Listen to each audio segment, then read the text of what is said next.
hello. Welcome to Royal Sussex Live. Welcome, one and all. Thank you so much for being here. You could have been just about any place else in the world. I might even recommend a few channels. Mary H., thank you so much for being first. Hello to Carol Lunn. And of course, welcome Connie Balmer. Welcome to Connie Balmer. Connie Balmer. Welcome, Connie Balmer. Fancy, Joy Moore, Bunny Rose, and let's see, Emerald Derrick, uh, and Helen Marmon, Novi D, Teddy Bongo, Maurice Brown, Patty Askew. Well, I haven't seen that name in a long time. And a host of friends and others. I'll say hi to you as I go along. All right. Well, welcome one and all.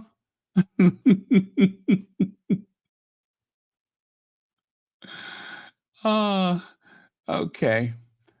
Yes, that's that sound I make when I'm doing something really shady.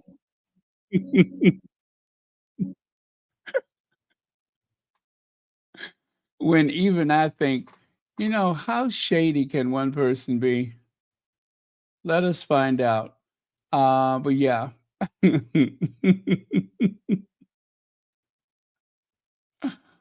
uh, oh, I tell you, that clan of that family. Why do I keep calling them clan? That family sure brings out the shade in me. All right. And we're good. We're good. Believe it or not, everything is ready. Okay, so why am I stalling? Not sure. Hey, Lydia Washington. Church Nellie is here. Hey, Church Nellie, I hope you're feeling better. Antoinette Kennedy. All right. Patricia Smith. Very good. Very good. All right. Let's hope I don't even want to say it because I don't want to jinx myself, but let's hope that situation that keeps happening mysteriously and for some odd reason, let's hope that that's resolved. Okay. All right. All right. So let me. Oh, I know what I need to do. I just need to open up another screen so I can see what you all are seeing. Splendid. Splendid. There we go. Not like that though. Perfect. Perfect. There we go. Now that looks good. A little delayed. Perfect. All right. Lovely. Okay, so I'm going to go to the next slide. Vanzola, thank you for being here. And Fancy, did I say hi? Ashia McDaniel, I'm sorry. Thank you so much for being here. All right. Next up, there is a collage of all the cards, thanks to one of the squaddies. Now, I can never seem to put those in chronological order, and I don't think this is either. Maybe. No. Okay, black and white, bottom right, black and white above that one, followed by the Merry Christmas Archie's Playhouse. Um, Followed by the Happy Holidays with the kids. No? Or was it the Joyful Season?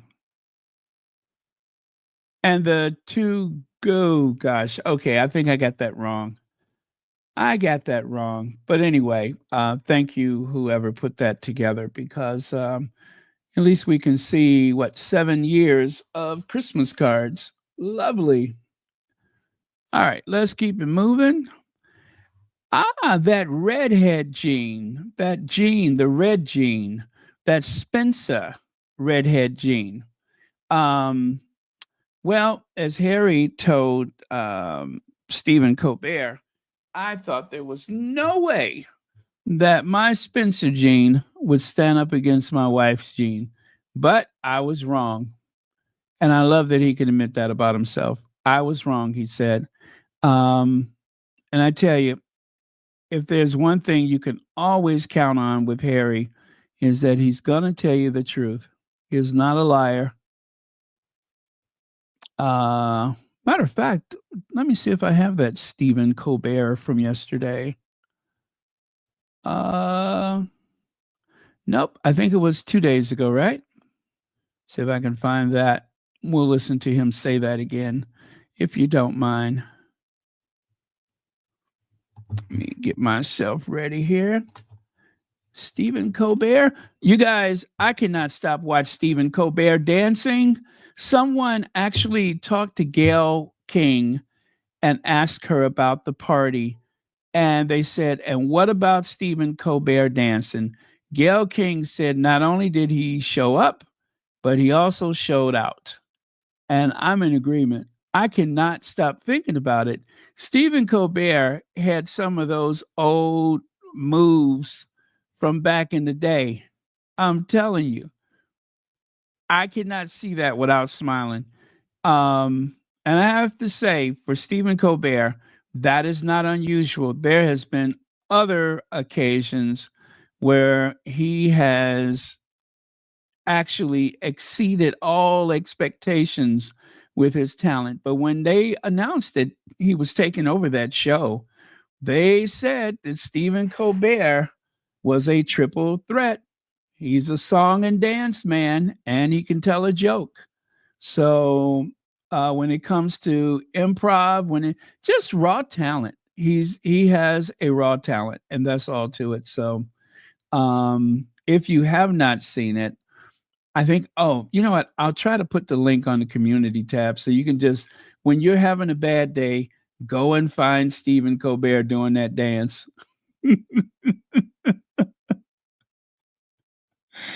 It's good on those days when you just need to. Okay, so I was looking for the slide. I can't find the slide, but I'll play the sound of Harry talking about the Spencer gene. Um, okay, that won't take but a second. I cannot find the slide for effect, but I will at least play the sound. Mm. And you know what? I had to go past Stephen Colbert doing that dance to get to it.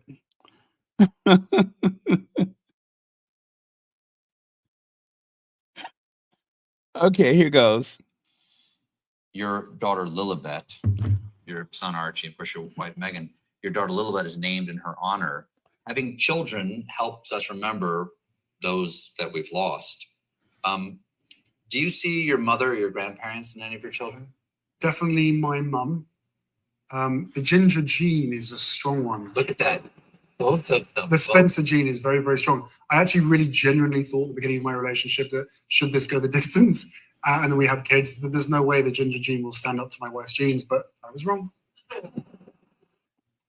Here's another lovely family photo. Your daughter Lilibet, your son Archie, and of course your wife Meghan, your daughter Lilibet is named in her honor. Having children helps us remember those that we've lost. Do you see your mother or your grandparents in any of your children? Definitely my mum. The ginger gene is a strong one. Look at that. Both of them. The Spencer gene is very, very strong. I actually really genuinely thought at the beginning of my relationship that should this go the distance and then we have kids, that there's no way the ginger gene will stand up to my wife's genes, but I was wrong. Okay. I never get tired of looking at that. And yes, Church Nelly, I don't blame anybody for going to find Stephen Colbert dancing at Gayle King's party. That is my happy space. That is my happy space, my happy place. It just makes me happy. It just makes me happy. Steve, I have no words for it. I have no words for it. Sometimes something will come along and capture your imagination, and you're helpless. Let's see. Vaughn says, hi, squatties. Hi, Baron. Connie Balmer. And Lydia Washington, Joya Moore, and all the others. Oh, Legs is here. Hey, Legs. CK is here. Antoinette Kennedy, Mary H, Cookies and Cream, and Fancy Fancy.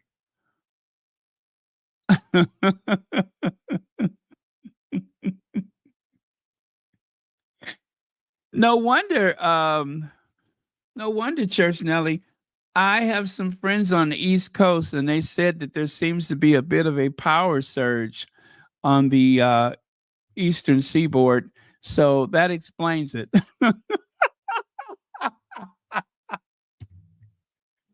That explains that. That explains the power surge along the East Coast.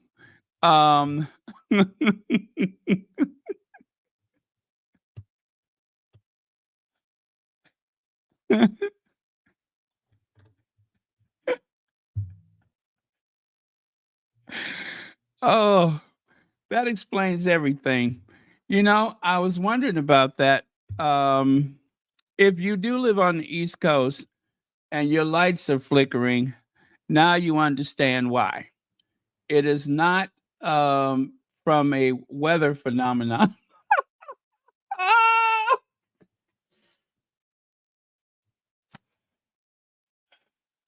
Oh, okay. I needed that. Yes. So, no need to shelter in place. This too shall pass.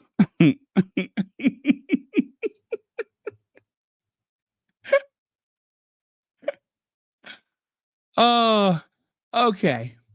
Anyway, now what was I talking about? Oh yeah, I was talking about the ginger gene. Um, so there you go. There's a good example of Harry over the years rocking in his younger years, rocking the red hair. And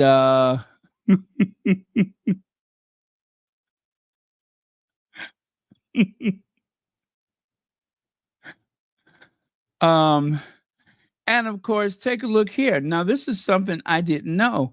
The Lady Di or Lady Diana Spencer, 1734 to 1808. Now, I must admit,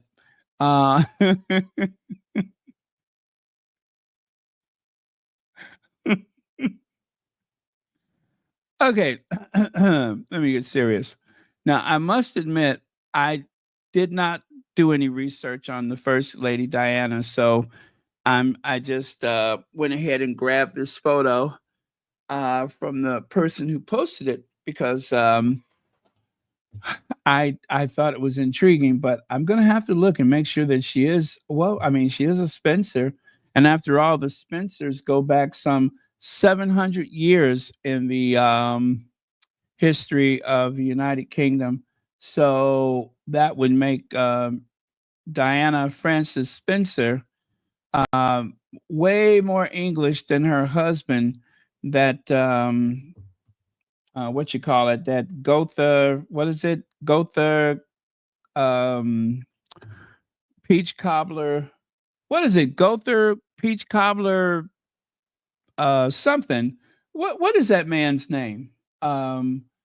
The Gopher peach cobbler. Whatever his last name is. Um, that makes her way more English than him. Charles Arthur's Philip George uh, Gopher Peach Cobbler. Let's see. I'm going to pin that to the top of the chat. Okay, Lydia has shared a link for the.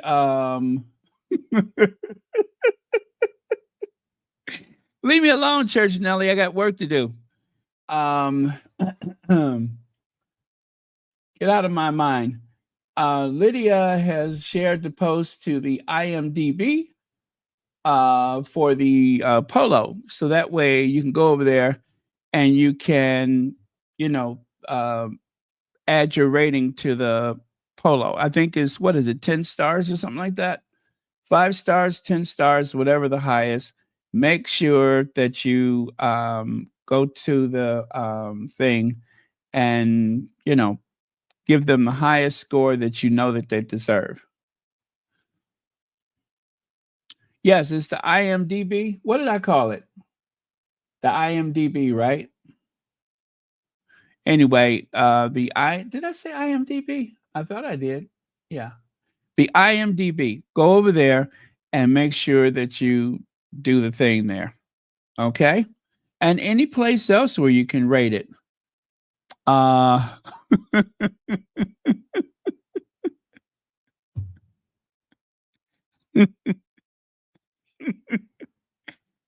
sorry. Every time I look at Church Nelly's name, now I get the giggles. Now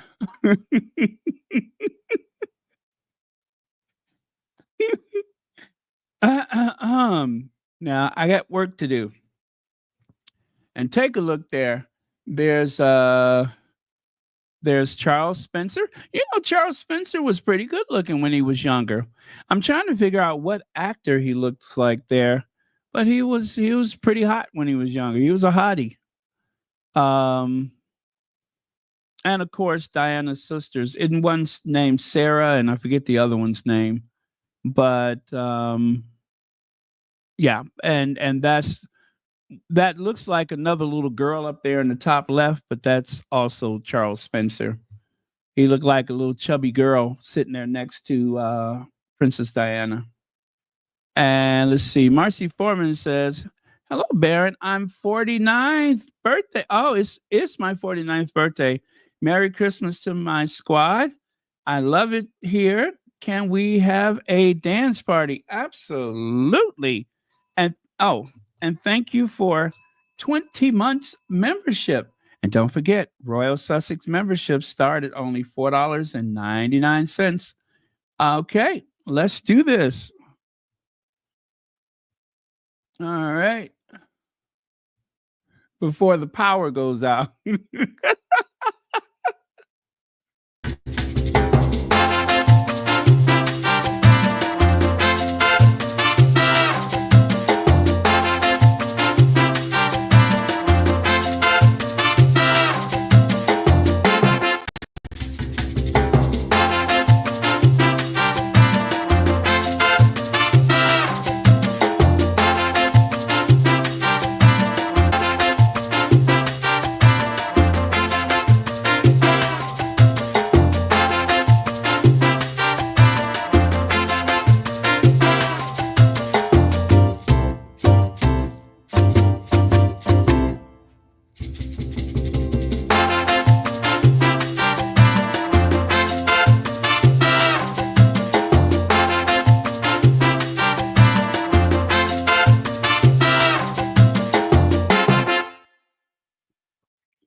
All right. Happy birthday and many happy returns of the day. So, once again, that's those Spencer jeans. That's nothing. Okay, here we go. So, that is the birthday card from yesterday with some of Harry and Meghan's favorite moments from 2024. Every time something big happens, I keep thinking about Meghan at that variety party. She said, "I cannot talk about it, but it is going to be very, let me see. Is this it?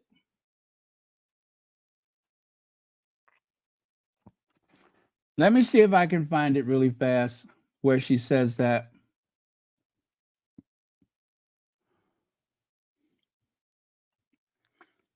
Nope, not that one. Not that one. Sorry about the flash. I know some people have a problem with the flash. Oh, sorry about that. Let me remove that. Okay, that didn't help. Hang on in the beginning. Hang on, Meghan. Hang on, Meghan. Meghan, darling. Hang on in the beginning. Hang on, Meghan. Hang on, Meghan.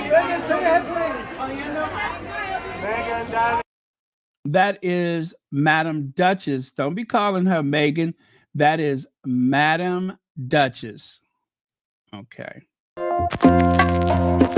Nope, that's not it either. Hold on. I got like 4 videos named Variety. So let me try this one. Uh-oh, there we go. I think this is it. Or is it this one? I think it's this one. Yes, this one. Congratulations. We're so happy to have you here because you are one of our Power of Women honorees. You are one of our alumni. And we're so thrilled because this is a night that is about supporting women and the idea that it's important to do so, especially in the entertainment industry. Why has that been so important for you to have that support and to give that support back? Oh gosh, I mean, this industry is just so special, and you see how many women use the platform that they have and just channel it for good. And I think as the more we support each other, it just amplifies the work, amplifies our community. I'm just thrilled to be back in it and to be able to sit in this room, be in such good company tonight, and also to focus so much on how it's the crossroads of entertainment meeting philanthropy. So really close to my heart. It's gonna be a fun night. It's going to be a really good time because it's full of women whose art has inspired us all this year. But I will say, I'm sure you've probably noticed that a certain show, Suits, has become a phenomenon yet again on Netflix. 45 billion minutes have been watched. Is that right? 45 billion as of this week. We just found out 24 minutes ago that is the number. Who's counting? But literally, who's counting? What do you think is behind this renewed love for the show? Why has it become such a phenomenon again? I have no idea. It was great to work on. Such a great cast and crew. We had a really fun time. I was on it for 7 seasons, so quite a bit. But it's hard to find a show you can binge watch that many episodes of these days, so that could have something to do with it. But good shows are everlasting. Well, that's what you're doing now. You have now come into Hollywood in a producerial capacity. What is inspiring you? And as you're kind of looking to make these new projects, what is the thing that is, driving the work that you're going to put out into the business? Things that make people feel, I was going to say good, but it's more than that. Things that make people feel something, right? And feel a sense of community, but we have so many exciting things on this slate. I can't wait until we can announce them, but I'm just really proud of what we're something, right? And feel a sense of community, but we have so many exciting things on this slate. I can't wait. But we have so many exciting things on this slate. I can't wait until we can announce them, but I'm just really proud of what we're creating. But we have so many exciting things on this slate. I can't wait until we can announce them, but I'm just really proud of what we're creating. My husband is loving it too. It's really fun. We're here anytime you want to make those announcements. Okay, thank you. Thank you. We'll We'll get in touch then. Yeah. We're thrilled to have you here as one of our honorees, our alumni. So nice to see you. It's great to be Thank here. you so much. We got so many amazing things on the slate. I just cannot wait to announce them. I just cannot wait to announce them. Was that a monumental understatement or what? I'm getting goosebumps right now. Every time I think about that, and then I think of what a year this has been, I get goosebumps. And to have pulled off all of those things without those dreaded, awful know-it-alls over across the pond, the least bit aware of it. They had absolutely no idea what was coming. And this was months of preparation, right? And they knew absolutely. And Meghan was invited twice. She couldn't go the first time, but she was invited twice to go to Colombia. And those people had no clue. No one in Colombia leaked it, of course. No one in Nigeria leaked it, of course. Right? Isn't it interesting how much stuff was just leaking all over the place when they were back in Narnia? But once they left from over there, of course, as we all know, in Montecito, there are no leaks. There are no leaks in Montecito. And so all of those things were in the works. And they had absolutely no idea. Without the royal rota, without the input from the Kensington Palace, Buckingham Palace. Remember, didn't they just say recently, someone said that Harry and Meghan should try to work with the British government when they go on these trips? They want to take credit for it. They get absolutely no credit. That was totally Archewell.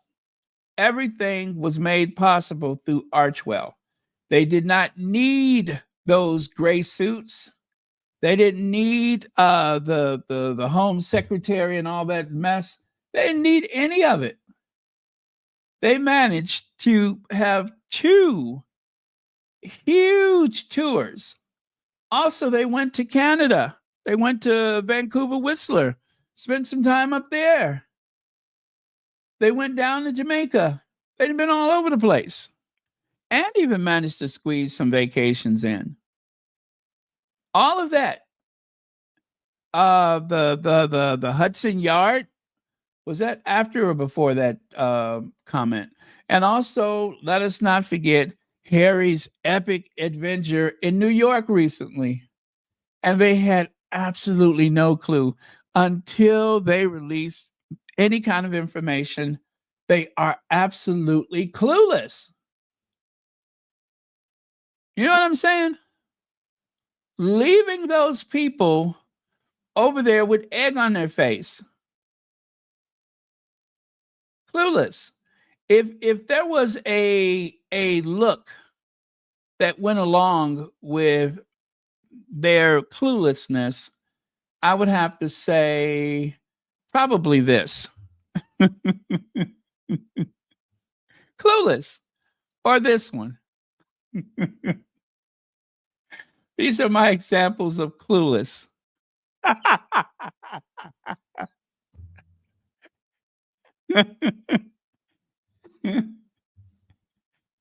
Clueless. Absolutely clueless. If clueless was a person, it would be either one of these. Clueless. Or this one, clueless. Yes, clueless. They have no idea what the Sussexes are up to, and nobody's ratting them out. There's nobody ratting them out. If they had any clue that they were going to Colombia, they would have had so much stuff in place before any announcement came out. But as it was, they were totally caught off guard, trying to decide to go or to not go. And then, of course, Jan Moore, it should be Jan Sauer, she goes to Montecito trying to dig up dirt on the Sussexes. Nothing. Then they send this woman from Germany. She brings a 5-person camera production crew. And what does she come up with? Nothing.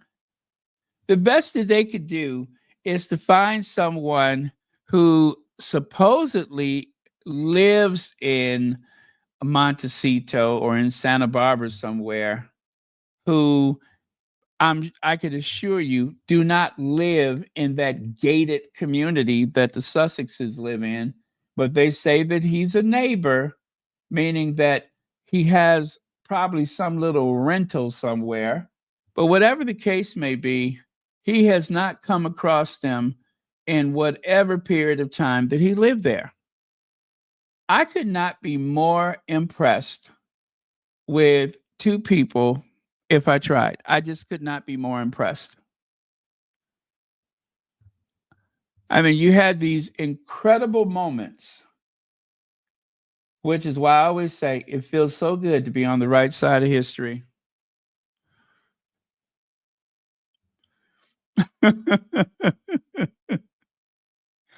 Yeah, well, I tell you what, they should try to find a way to make that doll be more like Angela. If there was only some way to make the lips move in and out. You know what I mean? If only that doll could do that, it would be so much. I mean, they got dolls that talk. They got dolls that open and close their eyes. They even have dolls that will wet the diapers or whatever. Surely they can find one that has that garish, horrible, over packed on red lipstick. Now that would be impressive. Hazel Jones is here. Thank you so much, Hazel. Antoinette Kennedy, Maurice Brown, Brenda Gray. Thank you so much for being here. Okay. Now, take a look here. So, you guys, it has started. And of course, we're not surprised, are we? Harry and Meghan's holiday card sparks wild conspiracy theories. Royal fans spread baseless claims. Photo art of Archie and Lilibeth is fake with Photoshop, and they've used AI children in deliberately blurred image. A group of Twitter critics of a group of does that exist? If you're on Twitter, isn't it implied that you're a critic? Okay, a group of Twitter critics of the Sussexes have insisted a photo is digitally altered and made the baseless claim that the decision to show the children's from behind is not about privacy. Well, at least the Daily Mail is saying baseless because it is baseless. They did that because they wanted to. There's no other reason. They did that because that's what they wanted to do. Unless Harry and Meghan say, we took this picture like this for privacy, or we took this picture like this for whatever reason, then it doesn't matter what the people on Twitter think. But that being said, I'm not bothered by this. I am not the least bit bothered. Let them analyze and enhance and shrink and do whatever they want to do with that photo. It means absolutely nothing. The best explanation I've heard was from Petal earlier, who was saying that whoever took the photo was standing on a higher level than where the kids were. And of course, Lilibeth was closer to the camera. And however, a photographer, which of course, Petal is a photographer. However she explained it makes all the kind of sense in the world to me. So if you would like to hear Petal's explanation, go to Facts and 2 Cents from today, and you can hear her say it herself. But it made all the sense in the world. It's just being petty. They have nothing better to do. So it's kind of like one of those aha, gotcha moments where they think that this is going to really shift things and that this is going to be the ruin of Harry and Meghan. That kind of stuff. And like Harry said, I feel sorry for him. Sometimes I just feel so sorry for those people.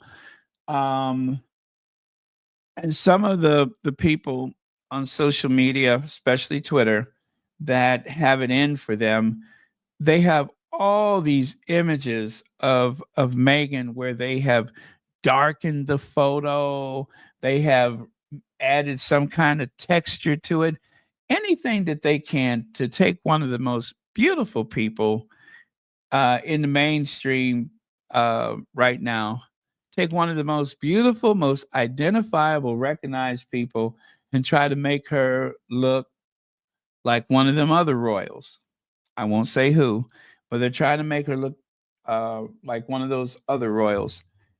And it's just ridiculous. It really makes me cringe when I see that. It does make me cringe because you know that there's not just a joke there. It's not just a game. There is a true hatred, a true vitriolic individual that is so full of evil and hatred that they would try to disfigure someone's image.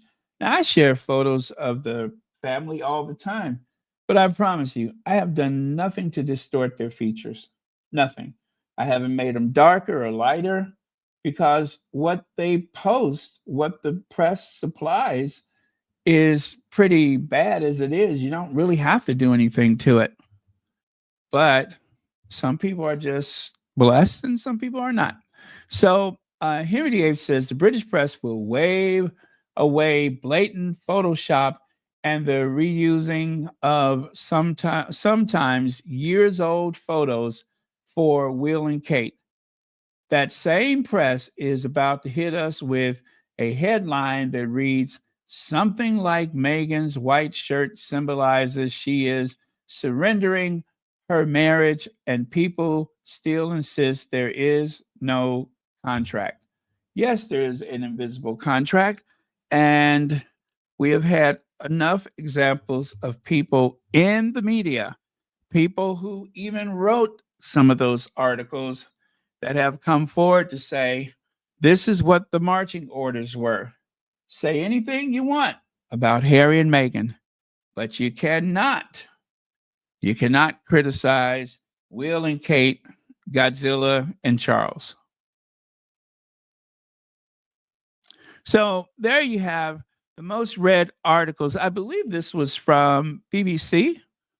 Harry and Meghan share photo of their children's Christmas card. Expert review and something else.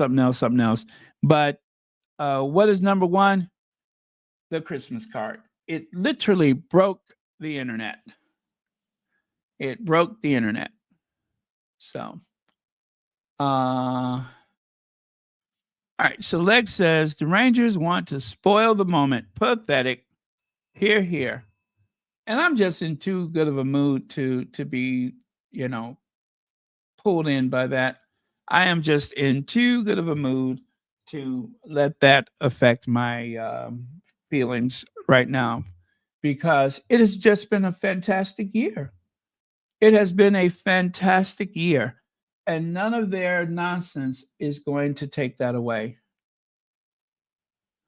None of that is going to take it away.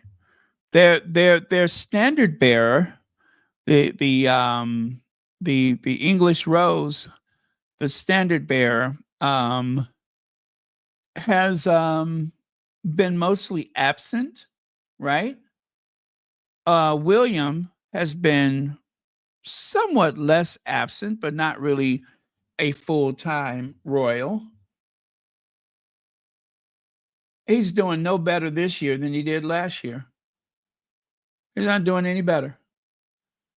Charles has actually worked more than Will and Kate. And possibly, I think he's worked more than both of them combined. And then some. And he's the one that's supposed to be in a terrible state. According to William, he told Trump he was fighting for his life. Thank you, CL. You said it. And I forgot who said that Meghan had reddish brown hair. I didn't realize that. I thought her hair was just dark. But yeah, so whoever said that, I'm sorry I didn't answer sooner, but thank you for your comment. Okay. And then take a look there. Now, over there on the left side is the AP kill notice. When you have a news agency put a hit out on your photo, okay? When you have a news agency put a hit on your photo, I mean, somebody hires an assassin to take out your photo compared to this, somewhat grainy and quite logical image. They even tried to say that one of the dogs had 3 legs. They even said, I think they were referring to the black dog, had 3 legs. Are we really that desperate that we're going to imply that the dog is superimposed into the image? Really? Oh my goodness, they're so desperate. And then, of course, thank you, Harry and Meghan, for including that tree the tree that they said that Misan Harriman, they said he photoshopped the tree in place. And that was someone from the tabloid media that was trying to get him to confess that the whole backdrop of one of his photos was photoshopped. And thank you to the Sussex squad who posted, I don't know how many photos of the Sussexes' stately palatial park-like atmosphere with that same tree. And Misan Harriman, of all people, this reporter, Misan Harriman, someone who has used his camera to give voice to people that are in war-torn areas, a man who was nominated for an Oscar for a short film. Did he win? I can't remember. But anyway, he was nominated for an Oscar for a short film. A man who is a talented artist and humanitarian. And you had the nerves to ask him, did you Photoshop that tree? That was just bizarre. That was just bizarre. And people wonder, why is Misan Harriman off of social media? Well, at least he's off of Twitter. He hasn't been on Twitter for months. It's a cruel world. It is a very cruel world. And Misan's like, you know what? I can't do this anymore. I can't do this anymore. And can you blame him?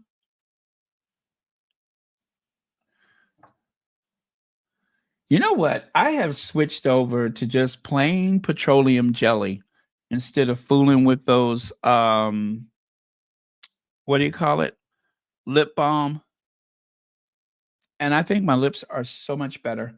I have had the worst luck with my lips. Whenever it's dry, my lips just go very bad. But I'm using plain petroleum jelly. You know what? I might switch over to olive oil, but that can get messy. But we'll see. I might switch over to olive oil. But yeah, so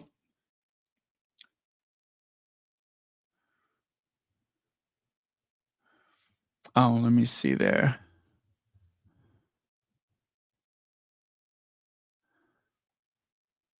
Yeah, I didn't think it was a recent photo.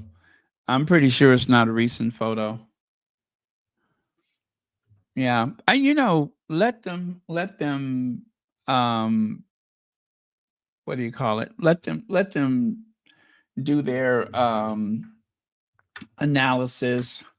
They're just upset because that genius Kate Middleton got that notice put on that photo. They're just jealous because Kate posted that photo and turned the royal family into the laughing stock of the industrialized Western world. Everybody, no, you know what? That's not enough to say the Western industrialized nations. It was a global phenomenon. People were laughing at the royal family. They got so desperate that Kate had to go and sit on that bench and start telling us these very vague and ambiguous things about her health. That's how desperate they were. That was the only way to keep the world from laughing at them. Okay, so I'm on the right track. I need to get some castor oil. Okay. Yeah, I think I'm on the white. I'm on the right track then. Thank you so much for that. All right. Let me take that away. And there. So yesterday, there was this rather offensive thing that they put up at the Daily Mail, right? The main attraction. The main attraction. And then they changed it to this: Her Royal Hairness. Well, just before I went to bed, Sussexes happy. No, you know what? That one was first. I take it back. This was the first one. I put them out of order. This was the first one. That one was the second one, and then this is the third one. The Daily Mail, among others, was monetizing that Christmas card for at least 16 hours. There was about 16 hours that this was their headlines at the Daily Mail. They changed it 3 times, or twice they changed it. They had 3 different headlines. Now, you only see this if you're on a PC.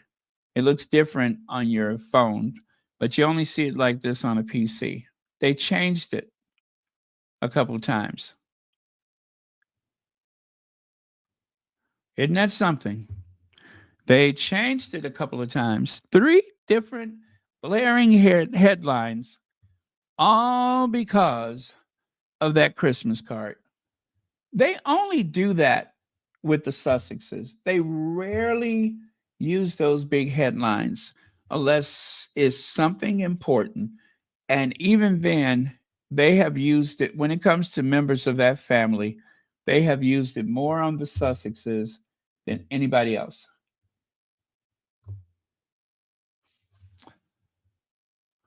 Oh, I use Vaseline on my feet, especially my cracked heels. It's like sandpaper. I know what you mean. I know what you mean. Do you remember that commercial, the Vaseline commercial? Working hands, roughing up your skin. Vaseline intensive care. Let's the healing begin. Remember that? Working hands, roughens up your skin. Vaseline intensive care. Let's the healing begin. I used to watch a lot of TV. I used to watch a lot of TV. I knew all those commercials. And then, of course, there is the comparison. Of course, they said that Meghan gave a nod to Princess Diana. Meghan had been waiting since she and Harry went on their first date. I think it was her first date that Meghan decided that if we ever move to Montecito where there are no leaks, if we ever have children, if we ever have cute little dogs and a tea house and a jacuzzi, and I am going to make sure that when my male born child runs toward me, I am going to extend my arms out just like Princess Diana did, just like my mother-in-law. Meghan has been plotting this move for 6 years, right? 6, 7 years. All the way back in 2017, she had been plotting that one move. And wouldn't you know, it took the British tabloid media to call her out. I tell you, they cannot figure out when Harry and Meghan is going on a whirlwind tour of Nigeria. Nope. They could not figure out Harry and Meghan were going on a whirlwind tour of Colombia. They didn't even know that Harry and Meghan was going up to Whistler, Vancouver. Right? They couldn't figure out Harry and Meghan were planning to go to Jamaica and meet with the same prime minister that fired the royal family, right? They couldn't figure any of that stuff out. But the one thing that they have nailed was this Meghan giving a nod to Diana. So don't say that they're not capable. Don't say that those reporters don't earn their money, because they do. Because I wouldn't have seen this coming, but somehow, not only did they see it, they even found a photo to back it up. They even found a photo to back it up. Of course, they cut Harry out of the photo and put his little dim-witted brother in there, but you get the point. Yep, they are so impressive with their investigative journalism. I wonder which one of them figured it out. Who knows? But that's what you call investigative journalism. Is when you can find an image of Meghan embracing her children that looks anyway reminiscent of Princess Diana. It's too bad that Kate didn't do that when they were at the Christmas Carol. Isn't it too bad they didn't do that at the Royal Carol? That would have been nice. Hey, Rohini, if only Kate would have thought about this while they were at the Christmas Carol, then they could say the same thing about her. Instead of her kids greeting her with that rather suspect look on their faces, I'm still trying to figure that out. That will haunt me all my days, but I'm not going to judge. That's their family, not mine.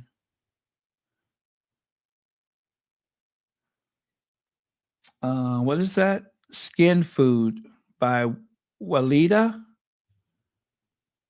Well, I tell you, that Vaseline changed everything. I was putting on lip balm all day long, and it didn't seem to make a difference. But now that I've switched over to Vaseline, now that crack is actually, it's always the same spot. Always the same spot. I haven't even had the humidifier on the past couple of days. Of course, it's been raining like crazy.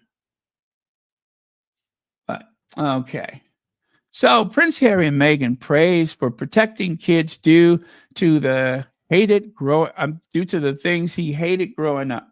Prince Harry has made a conscious effort to keep his children out of the public eye, and fans have claimed that the Duke of Sussex is protecting his kids from one thing he hated in his youth.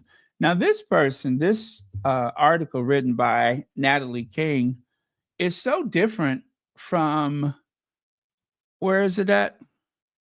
Oh, from the article that you see up there at the top, where it implies that it was some other reason, and who knows? I didn't bother with that article, but mostly that article, like most articles, were written to appeal to those derangers.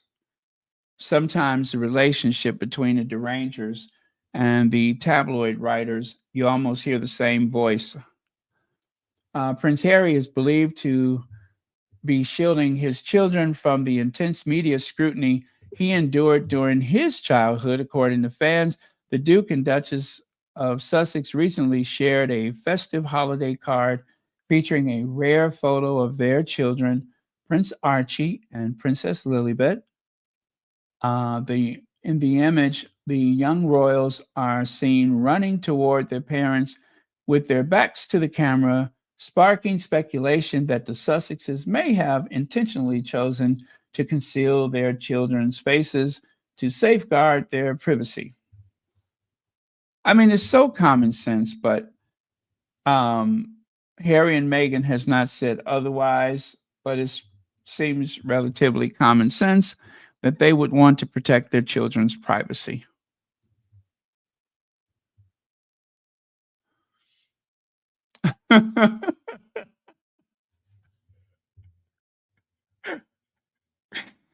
You know what? I wouldn't be surprised if they did, and we just haven't seen it yet. I mean, the derangers are busy. The devil is busy tonight. They feel as though they have a case to be made against the Sussexes. And of course, they're hoping to pull the media into it. But I tell you what, even if, and I don't suspect they will, but even if there was something to be said once they started dragging Kate for that Franken photo, then of course we had to go back and look at several other photos where you can find very similar photoshopping. Now, for Kate to have an art history degree and for Kate to be such a photographer, they always go on and on about her photographic skills. For her to make such dumb mistakes, and they were dumb, I mean, it's like child's play. It's like Stevie Wonder edited those photos. They look so far fetched. And then, of course, William was supposedly the photographer. And then he let his wife, who was supposed to be, 1 foot on the banana peel and the other one, the great beyond, he let her take the hit for a photo that supposedly he took. I don't believe it. That's probably her mama took that picture. But thank you, Rohini. And then, of course, right here, I don't think people understand how much this will mean for these children in the future. Harry and Meghan preserving their children from the public is one of the best gifts a famous parent can give. Hear, hear. Hey, Lauren Brown, glad Harry has given them the privacy they deserve. Hear, hear. And thank you so much for the super chat.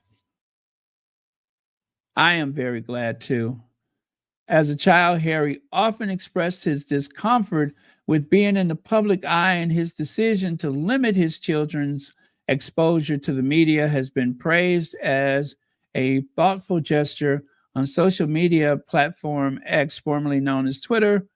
One fan commented, I don't think, okay, that was the same thing there.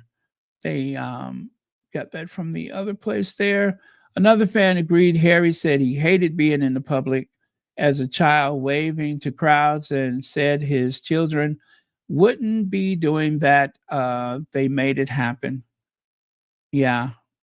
Yeah. And when people, and I shouldn't even call them people, but when those derangers that pretend to be human beings, and of course, the royal reporters that pretend to be real reporters, when they say things like Harry misses home, Harry should come back, all of those things, they don't mention the children. They want Harry. I mean, there are people literally betting on him, hoping and praying that he leaves his wife and children and come over there so that he could be bullied by that household again, by that institution. I mean, if they were treating him bad before, and then, of course, they have been nothing but dreadful since he left, imagine what it would be like to be on the inside again. I don't even want to think about it. It's too awful to think about. A third fan added, so true. It is brilliant.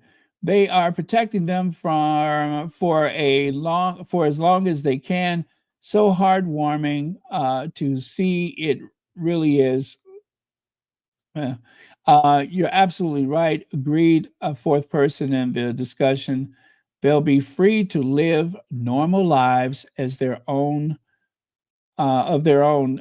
choosing, away from the spotlight and media intrusion. This is one of the best decisions they've made regarding their kids. I was looking today at what's his name? The Prince of Monaco.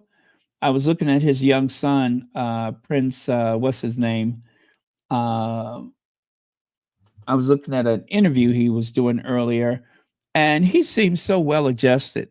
He's this well known, but not so well known. I mean, I'm sure most people outside of, us would even know who he is, but he is the firstborn child of Albert of Monaco. And because he was not married, well, because Prince Albert, was not married to the woman he conceived this child with, this child has no possibility of ever being the Prince of Monaco. And okay, that's fine. That's fine. But we all know that there's another reason why that wouldn't have happened, because his father never would have married the woman that he seems to truly be in love with. I mean, she is still part of that family. And recently, she has actually participated in some of the events taking place in Monaco. But we all know, because, she originates from Africa, that given the climate of the day, there would be too many people that would have a problem with that. And I don't think that Prince Albert is a candidate for the Profile and Courage Award. And it's probably best. It's probably best for that kid that he's not completely enveloped in that institution, because as it is, he's on the fringes, and the press has not really tried to turn his life upside down, as far as I know. Of course, they've been going after his mother for years, but Alexandra, thank you. Alexander, thank you so much for that. Okay. I actually did a video about him. Yeah, I actually did a video about him. And yeah, if you haven't seen it, let me see. Okay. We'll check later.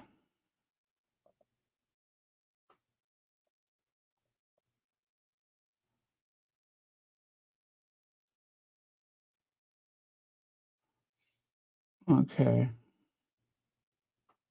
Nope, that's not it. Not will check Latrice. I will check later. Okay, but that was very important, actually. So pardon me for that.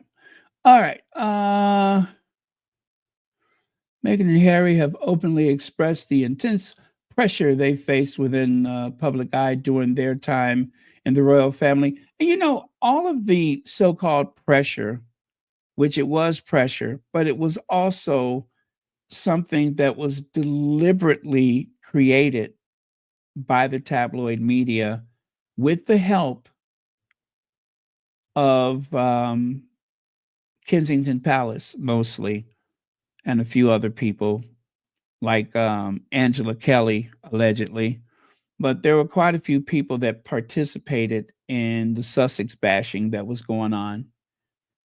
And they also pretty much ignored most of the people like Danny Baker and other people in media that said some things that were racist and misogynist.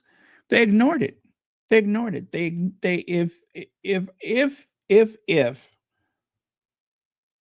something like that had happened to Kate, I'm talking about not based on her actions of the past. That's one thing. But based on out and out lies, based on her ethnicity. And then even worse, not just going after one child, but both children. They actually went to war over Lilibet's name.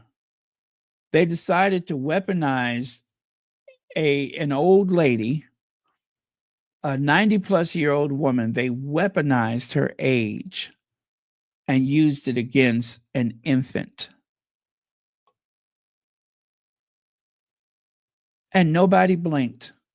All of these so-called royal reporters, none of them felt any sympathy for either child.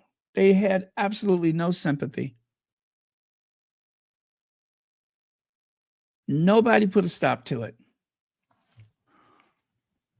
They were either writing about it or they ignored it, but nobody put a stop to it. So they can really answer their own questions, but they're going to, play dumb. But we know why Harry hasn't taken the children over there. We know why Meghan hasn't gone back over there. It doesn't take a rocket scientist. You don't have to be a Nobel Peace Prize laureate to understand that Harry and Meghan are aware of the threats against their family. And even in a country like this, where there are more weapons than there are people, they're safer here than over there with some mentally fragile alt-right nationalists, white supremacists. They're much safer over here. Not that we don't have them, but they haven't targeted a child. As far as I know, they haven't taken a child and made an infant a target that we know of. That we know of. Let me just say that we know of. That we haven't heard yet. Where they have a Snapchat or a WhatsApp where they're exchanging notes referring to race traitor Harry. Haven't heard that one yet. And if that were to happen, we all know where it came from. It started over there. If that were to happen, we know where it started. We know where it starts, and that's over there. Now, I couldn't wait to get to this. Let me just say this about Celibici. Celibici has been at this for a long time. Before Meghan came along, they were doing their royal reports. So having said that, I don't just like Celibici. I love Celibici. Now, sometimes they will cover things like recently, they have been very critical about polo. Not about the polo itself, but the lack of promotion from Harry and Meghan. They have been critical. And you know me, I don't tolerate such when it comes to the Sussexes. But I'm not going to turn against them for it because they want the Sussexes to succeed, as we all do. They want them to succeed. And they make a very valid point that it could use promotion. But because I trust the Sussexes, because I trust them to know what's best for their family, I'm trying to figure out whether it would be worse if they were to go and do these promotions than if they, continue to do as they have. But it also makes me wonder, how come there aren't people within the docuseries promoting it? I haven't seen much by way of interviews with the people that are actually featured in the story or in the documentary. So that is a big mystery. But as I said, I'm going to trust them to know what's best. I believe there's a reason for it. And timing may just be very bad for them to do the rounds. Who knows? But I'm just going to trust their decision to release it the way it has been released. And yes, I wish, I mean, if I could have anything for Christmas, I would love to see them out promoting that video. But it may be something as simple as with their contract or with whatever agreement that they made at Sandringham. And I know this sounds far-fetched, But however that goes, maybe that's just not something that they can do. Maybe it's something that prevents them from doing that. I don't know. I don't suppose that we will ever hear an explanation for it. Or maybe it is Netflix that doesn't want that kind of attention right now. And, because there's always people vowing to in their Netflix every time the subject of Harry and Meghan come up for a docu-series or whatever. There's always people threatening to leave. I don't know what it could be, but I'm going to trust them that they have made a decision that was very sound to make the docu-series, put it out there. I'm just going to trust them. I can trust them better than I could ever trust these horrific, critical people. And it is frustrating, you guys. I know it is very frustrating to hear so many negative things about them day after day after day. And people who haven't even watched the docuseries, haven't watched anything that they've made. And yet they all have their criticisms. But there's always a reason for everything. It's just like I was saying with Harry's green card status. We don't know that he even has a green card. And I said this, I don't know how many times before finally one reporter or one article or whatever said that he may be on a diplomatic status because he has worked as a diplomat for the British government. Right? For the Queen. He has worked as a diplomat. And there are certain treaties and agreements between countries. And as someone in line to the throne whose father is a head of state, we don't know what his status is. He may not even have a green card. And I said that before. And that's why I leave room for the unknown, because everything isn't so cut and dry. So maybe they can't promote it. Maybe they shouldn't promote it. I don't know. But it is frustrating. It is frustrating because we want what's best for them. But when you love someone, there's no love without trust. If you believe in someone, you have to maintain that confidence that they are doing what's best. These are two hardworking people, and they would not just step away from a project. It must be a very valid reason. And the tabloid media may even be aware of what the reason is. Most likely they're not. But they're not going to say that in the article. They're just going to criticize them. There's a lot of things that they know better, but they'll criticize them anyway.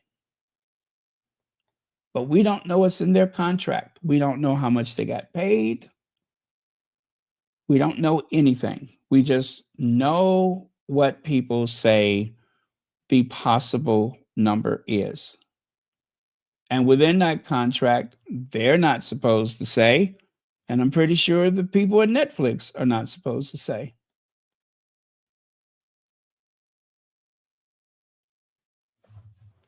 Well,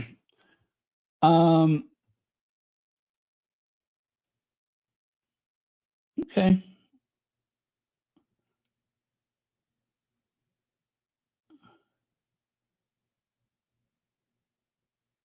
Oh, okay. I like that one. Okay, I like that one.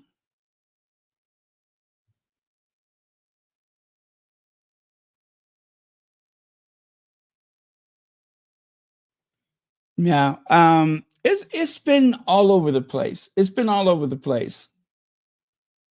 It's been all over the place. The one that I'm really sensitive about is they know it's a flop, so that therefore they have written it off. It is not a flop.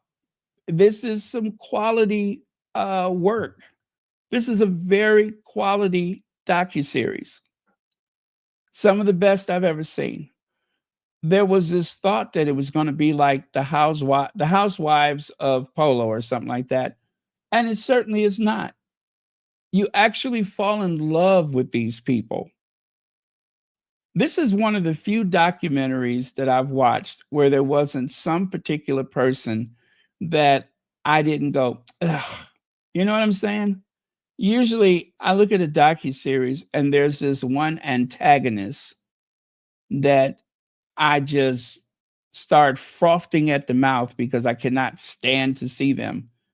I don't think there's one character in this series that I don't just love. Not one. I mean, I didn't care so much for Timmy's girlfriend, but I don't hate her. You know, they didn't really allow her character to be fully exposed. So we didn't see enough of her to really know what she's like. But there's nobody that I hate. I think that even for people that are rich, that you would feel are rather aloof, you don't see them as rich people. You see them as people that are hardworking, high achievers. You don't see them as entitled. At least I did. I mean, certainly they have a standard of living that is greater than my own, but I did not feel as though that they were living like entitled people, like trust fund babies. They all seem to work very hard, all of them. And so for that reason, I felt connected to them. I felt invested in their outcome. And trust me, if you can feel like that after watching Polo, then that is some quality filmmaking. Brown Girl, what have you done? 31 months? Hello to you too. 31 months. That is so impressive. Thank you so much. Wow. Nathalando is here. Thank you very much. Oh, I just got a buy me a coffee. I haven't had one of those in ages. Thank you for the buy me a coffee. Let me see. I can't really bring it up right now, but thank you so much. I just saw it pop up in the corner of my computer. But thank you very much for that. Yeah. So anyway, this was a lovely article that they wrote. In September, Prince Harry traveled solo to New York for several days. It was a work trip, and his appearance and speech at the Clinton Global Initiative got the most headlines, but he also did so many other appearances. As I wrote back then, imagine being 40 years old and having all this work to show for it. Founder of Travelers, founder of Centabale, co-founder of Archwell, founder of the Parents Network, founder of Invictus Games, patron of Well Child, patron of the Halo Trust, patron of the Diana Award. Not to mention that he's a veteran, a best-selling author, COO of Better Up, and he's on the board of African Parks. He's got like a few dozen other titles too. Now, I love that. I love that. That's celibacy for you. Again, not everybody's cup of tea. Let me drink some water. Certainly not everybody's cup of tea, but I get where they're coming from. As Meghan said, I didn't think it would be, I wasn't expecting it to be easy, but I expected it to be fair. I'm going to just say I think they have been very fair with the Sussexes. Okay, as I said back in 2023, the British media rarely discussed Travelers, which Harry started in 2019. It was basically the last project he launched as a working royal, and he already had one foot out the door.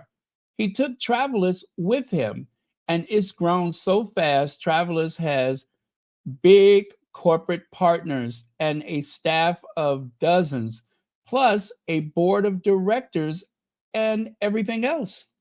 Harry is still involved with Travelers, and when he was in New York City, he went to the 5-year anniversary event. He was also named the Time 100 climate on the Time 100 climate list specifically for founding Travelers.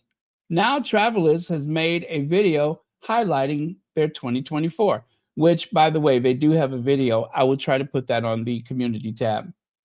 And to continue, it's sort of crazy that Travelers was always some little side project for Harry, and it turns out to be one of his most successful ideas. I hate to bring it up. I hate to bring up the other brother, but if William had just one idea which panned out as successfully as Travelers, we would never hear the end of it. They would be embiggening William for decades as, remember when he came up with that Travelers? But because Harry did this, it's virtually ignored by the British media. You see what I mean? Now that is celibacy. So I've heard people say on spaces that they hate the celibacy people. This is very much their brand of journalism, but they are also willing to criticize when they deem necessary. So I'm just glad that they're fair. And I think that for a long time, there were a lot of people who weren't sure about Omid Scobie. And I would say after he wrote that book, which could have been even more, compelling if he wanted it to be, and the fact that he has been standing his ground safely and securely for at least a couple of years now. I mean, he was a little hesitant at first, but this man literally have threats on his life. They have been harassing his family. I think he's earned his street cred for the work that he's been doing. And that's not to say that he's a squatty, but he is biracial and he knows the struggle. He is biracial and he knows that struggle. So I would trust him before I would trust just about any of those reporters over there. So I'm going to take a look at a couple of your comments before I continue.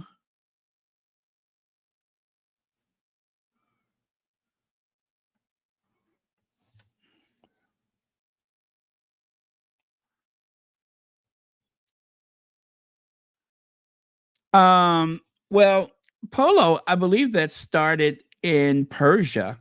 I think it was the Persian kings that were the first to play polo. It did not originate in Europe. That much I'm sure of. It did not originate in Europe. So it has been appropriated by the British and excused to wear big hats. But they were not the ones that started it. Like most things, it was hijacked. So, yeah. I hope that helps. Okay. Oh, let me see. Maybe I can see it. Oh, I can see it. All right. So, I don't want to say the name, but anyway, there's another buy me a coffee. One person bought 3 coffees and the other person bought 1 coffee. Thank you very much. And thank you for supporting Royal Sussex. I really, really do appreciate it. And I haven't said this in a while, but thank you all for trusting me to do this work. And that I am very sincere about because for some people, it's just information, but for other people, this is a real community of people that are mostly like minded, although we do disagree from time to time. But the point is, I've always wanted people to feel like this was a safe space and not just for discussing the royals, but for other things. So for that, I am very appreciative. Uh,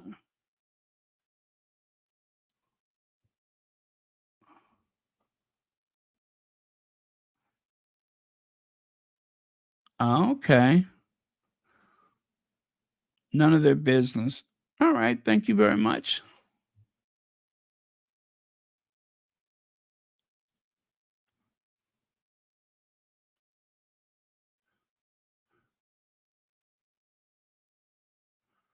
Uh,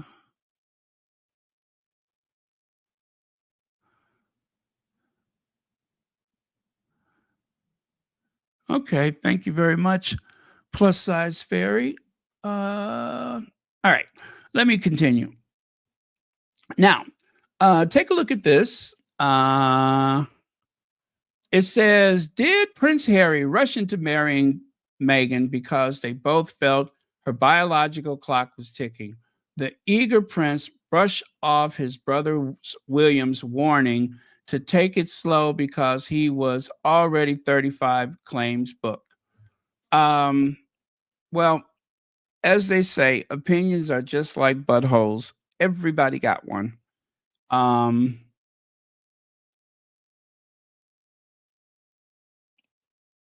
guess for them, it's easier to say something like this than to just say that he met the one. Harry said that Meghan was the one. And, in his own clumsy way of saying it, he said that in so many words that he had a certain list of things that was important. Now, I wouldn't be offended by that because he is a prince of the realm. He had so much respect for his grandmother as long as, he had his grandmother.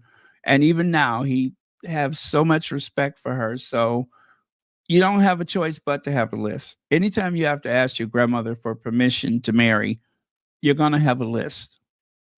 And of all the things that was important to him as a person, important to him as a royal. One after one, Meghan checked every box. And I hate to put it like that, but it's just a fact. She checked every box. Their personalities, their motivations, their life mission, and the fact that Meghan has had such a sense of awareness from childhood, protesting against the war in Iraq, going after a detergent company, and so many other little small things, taking leadership in the academic setting, in grade school, in high school, rallying for people that otherwise were unseen. Like the one girl who said that Meghan sent her a note telling her how special she was. And I could not imagine what it must have felt like for someone who was in all likelihood being bullied in school and to have this breath of fresh air, write a note telling you how special you are. I couldn't imagine that. But Meghan did that. She had enough sense of self, enough awareness to rally for someone so that they would not feel left out, so that they would not feel unseen. Who does that?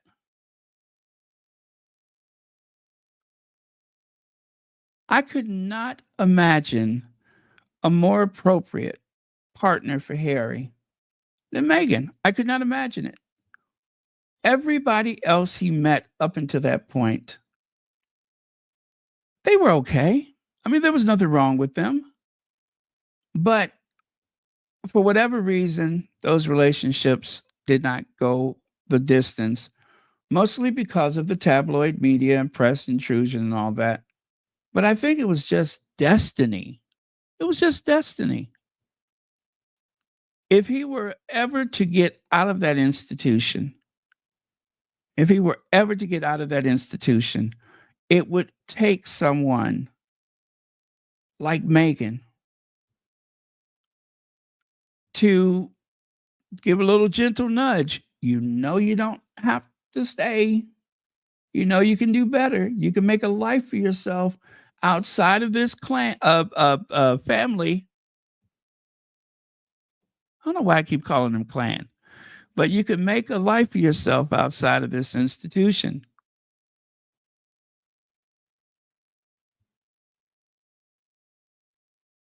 And I think it was very reciprocal because Meghan was looking for the next big chapter in her life. But whatever happened, whoever she married, her life was going in the direction of philanthropy. Her life was about service. I think she had already decided, all right, I'm done acting. I want to be that person. I want to help people. I want to empower women. That is what she's wanted from childhood. To empower people, to help everyone to be their best. A very strong sense of fair play. So I could not imagine anyone more ideal for her than Prince Harry. He's not perfect. He was a troubled soul, broken, but so resilient and so strong in spite of everything else. So it was meant to be. So whatever they're saying about biological clocks and all that kind of stuff, life is life. That is a factor. But if you're sure, and for Harry, the panic that if I don't make a move, I'm going to lose her. If I don't make some changes, if I don't put some things into motion, I'm going to lose her. And he couldn't stand it because he was sure that that's where he was supposed to be, was by her side. It just doesn't get any better than that. Lex says, very sexist. So, okay, with Wadey. How long, Tina? Oh, wait. Let me see. What is it? None of my effing business. They are trying to pacify William's antagonism to Harry and Meghan ahead of court. Yeah. Well, when I heard the thing about William saying, you should wait, William just did not want them to have children. William wanted Meghan to come and go from his life. I'm pretty sure that William and Charles wanted Meghan to go and make movies or television or whatever, and that they could use her celebrity to their advantage, right? They did not expect that she was going to totally commit herself to that institution. And she did. But you don't stay committed to abusers. You don't stay committed to abusers. That's the other princess. You do not stay committed to an abuser. Now, when people say, oh, when she found out there was no money, she was like, I'm out of here. I have shared this example before. I will share it again. There is no salary for the First Lady of the United States. There is no salary. They have a budget, a working budget, but there's no salary for the First Family. Only the president draws a salary. They give them money to run a household, but they don't give a salary to the First Lady. So was Michelle Obama stupid to leave her law firm and her seats on boards and such to be by her husband's side? I don't think so. Was Hillary Clinton stupid? Was Laura Bush stupid? I'm not going to ask about the Trump First Lady. Have all of the First Ladies been stupid to leave their lives and go and be by their husband's side? Jill Biden correcting homework or grading homework while flying on Air Force One or Air Force Two? Dr. Jill Biden? Does that mean that she didn't have any kind of clue? So the idea that Meghan would be by his side without a salary, yeah, I buy it. I buy it. She was at a point in her life when she, was ready to start a family, to be with him, and to use her platform. I mean, let's face it, it is a great platform. Oh, by the way, thank you for the super chat, Legs. It's a great platform. And that's why Harry still believes in monarchy, because it is a great platform. If you use it properly, it could be a great platform. It is wasted on Will and Kate because they just want to be seen. It's a waste. Even Charles was able to use his platform with his Prince's Trust. I'm always going to give him credit for his Prince's Trust. Yeah, it might have been money from wherever, but I'm going to give him credit for the Prince's Trust. It is a great platform if you use it properly. Now, it is 2024. Harry and Meghan are self-sufficient. They do not have the institution behind them. As a matter of fact, the institution is working against them. And look at the success that they are having. So little distractions like this article, that's all they are, just little distractions. It is panic. It is admitting failure. They try to make it seem like William is so brilliant. Yeah, I'm sure William said this, but not for the reasons that they would say, well, at least not this right here, but the whole thing about, oh, he should wait. I waited, he should wait too. So in other words, Harry should have humiliated Meghan the way he humiliated Kate. Right? He should have humiliated Meghan. Now, Meghan is not a British-born person. She's an American citizen. She's not a subject. She's a citizen. How long do you think she was going to stick around and take that? Does Meghan, even if she was 20 years old, do you think Meghan would sit around for 10 years waiting for somebody to ask a question? She's not that kind of girl. She ain't that kind of girl. I don't think most American women would sit around and wait 10 years for anybody. They're just not built that way. Yeah, they love to cozy up with celebrities. They love to cozy up with celebrities. I mean, look at this. A timeline of Prince William and Kate Middleton's relationship. From September 2001 to February April of 2011, he strung that girl along to the point where they were calling her Waity Katie. Is that what you wanted for Meghan? That's what they wanted for Meghan, for her to sit around for 10 years as though she didn't have money in the bank? As though she didn't have, what, 3 million followers or whatever on her social media? As though she was not an entrepreneur? As well as the all of the philanthropic and service orientated things she was doing. Just ignore that and just sit around and wait for 10 years to see if she's going to get that question.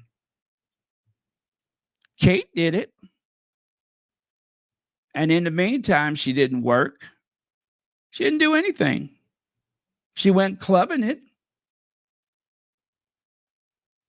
stepping out of taxis with no drawers on. It is a very misogynist thing to write about. William meets Kate at St. Andrews, April 2002. Kate catches the prince's eye. July 2007. William and Kate get back together. March 2007. Oh, wait, I did that wrong. Oh, they broke up and then they got back together by July. I got to follow the arrows. November 2010, announced their engagement. February 2011, Kate's first royal appearance. April 2011, the royal wedding. That's a lot of hoops to jump through. A lot. Embarrassing for you, embarrassing for your family.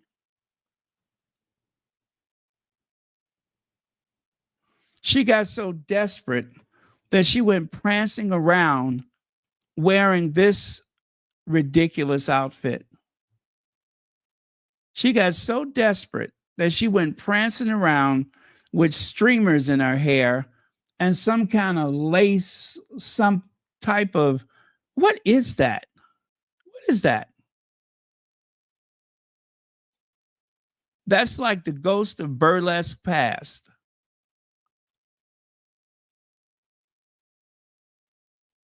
The future queen of the United Kingdom strutting around on the stage wearing some lace.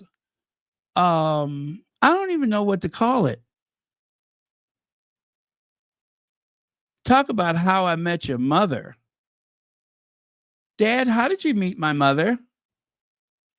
Well, she switched schools so that she can run to St. Andrews and try to get my attention. Legs, do you see that yacht behind that picture? Do you see that yacht behind that picture? You know, I strategically chose that background so that I could say it without saying it. But yes, there was that summer that Kate spent on the yacht where she served corporate leaders from places like Volkswagen and yes, the yacht girl. Oh, fishnet. Okay.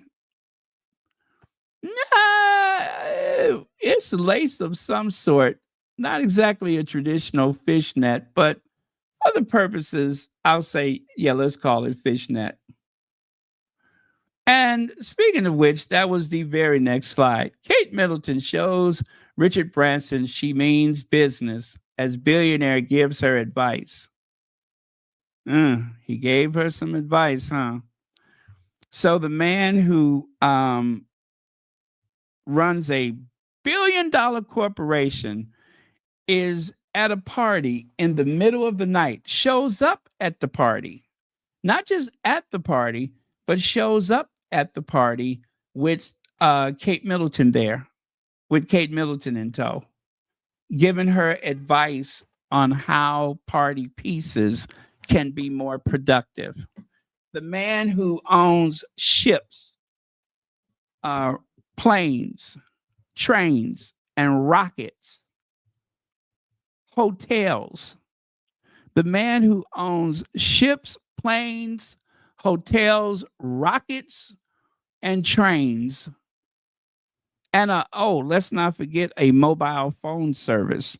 The man who owns a variety of companies was at a party with Kate Middleton, because for them to sit across from each other in an office or at a table or something to discuss business would have seemed weird. That would have been weird. So to be totally unweird to discuss business, they went to a nightclub or some party or whatever. That's not strange. Yeah, nothing strange about that. A billionaire, it's like a bad joke, isn't it? A billionaire, a social climber, and let me see who else. A billionaire, a social climber. Oh, I need a third person, don't I? Anyway, it's like a bad joke. Walked into the room, and the billionaire said to the social climber,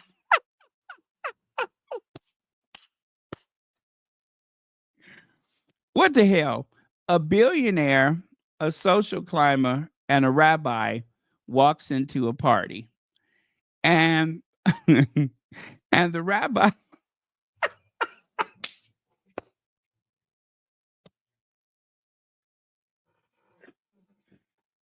and the rabbi says to the social climber, "Hey, what are you doing here with your grandpa?"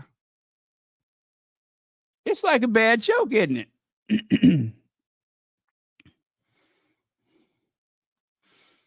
And the social climber said, "Oh, that's not my grandpa. That's Sir Richard Branson."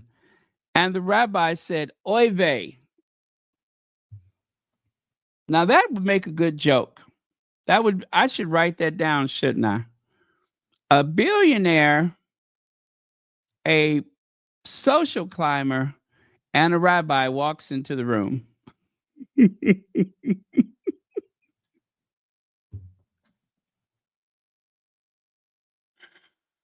uh, you see, um, the lady Sussex says it all the time. If you miss one Royal Sussex, you miss a lot. Now I finally understand what she means by that. Now I get it.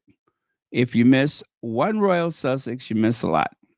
Thank you, Lady Sussex. I finally get that. I always be like, wonder what she mean by that. Now I get it. Because in a day or two, I'm going to totally forget I said that. But yeah, that's the future queen. And of course, right here, you would be forgiven if you could not figure out which one is. Oh, I shouldn't say that.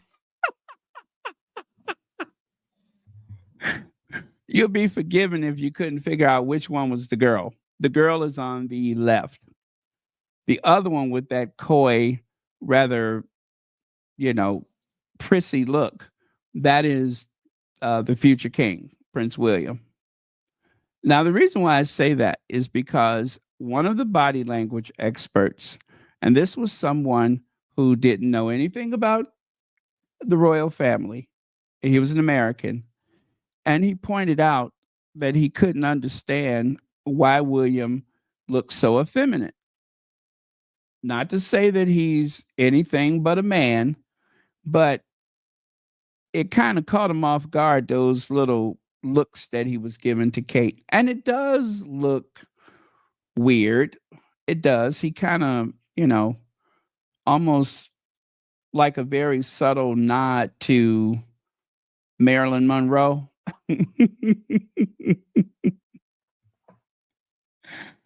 And you know what?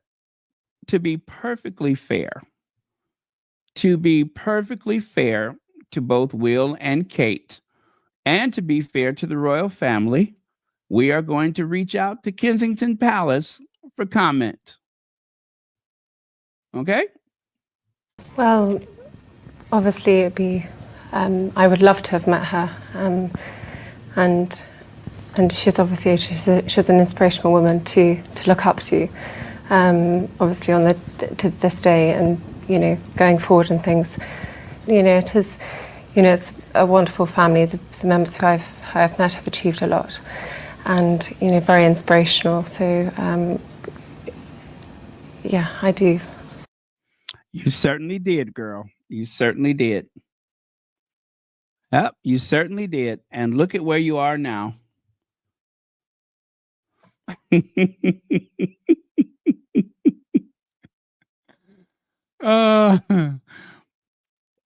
Well, anyway, whatever the outcome is for those two, who cares? Harry and Meghan are away from that. And even more important, those children are safely ensconced in that community in Montecito, California. And even though they tried to strip those kids of their titles before they even got them, which it is important to me. If it's important to the Sussexes, it's important to me. And I'm glad they got their titles. And I hope that Harry and Meghan become billionaires next year. They're talking to the right people. They're in the right situations and everything. So their billionaire status is all but certain. So that's why I said, you guys, be very confident about what they're doing, the decisions that they're making. They try to undermine us by saying those things like they make the wrong decisions and that's foolish and this and that. I don't care. As far as I'm concerned, when a person has been abused, as they have been constantly abused by that institution, a person should be forgiven. You should overlook anything that you don't understand. I'm not even going to call it mistakes, but I'm just going to say the things that you don't understand. You have to look past that, because one of the reasons why people abuse is because they want you to doubt yourself and they want you to make mistakes. They want you to be so insecure and so incompetent that you destroy yourself. But they have people that love them, that surround them with love, that are rooting for their success. They don't have that back home. We know what the alternative was. At home, they had people that were given the green light to destroy them.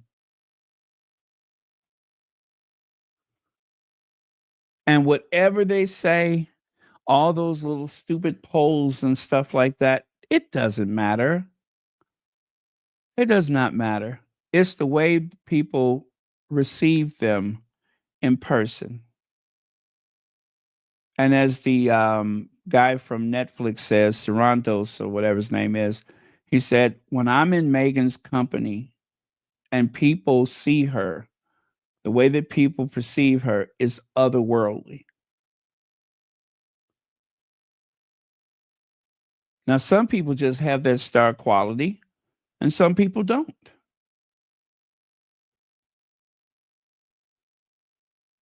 Meghan exudes confidence. Harry exudes confidence. They both have an air of authority about them. People trust them. And it comes naturally. They don't need people to run around and tell other people what to think or to protect them from what could possibly be an embarrassing situation. They have made themselves very approachable. They have gone into spaces and there's been nothing but excitement. And I promise you, those so-called working royals, if anybody's been keeping count of who's been booed and jeered and embarrassed, it's not Harry and Meghan. Oh, is that the happy couple there? After 10 years of courtship and what, 12, 13 years of marriage. Look at them. Aren't they quite a sight?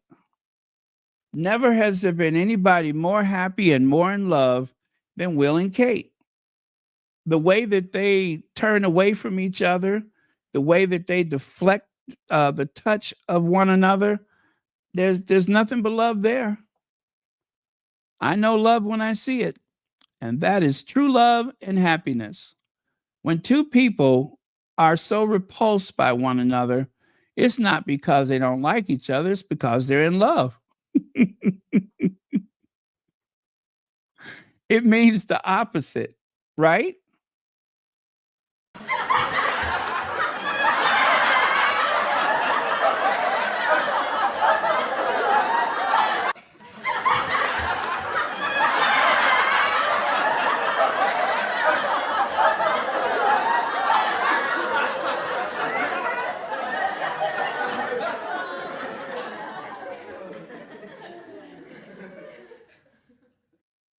Yeah.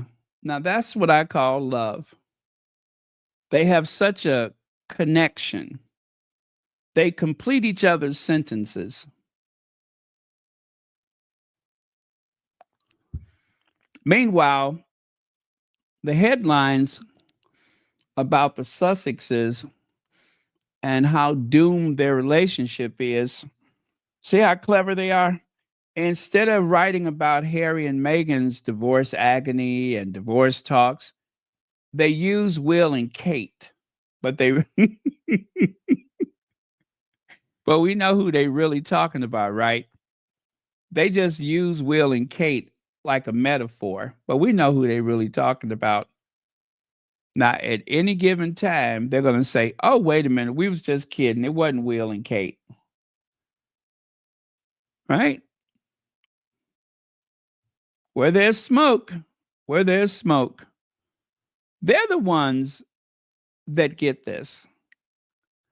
And also, can I ask you guys a question?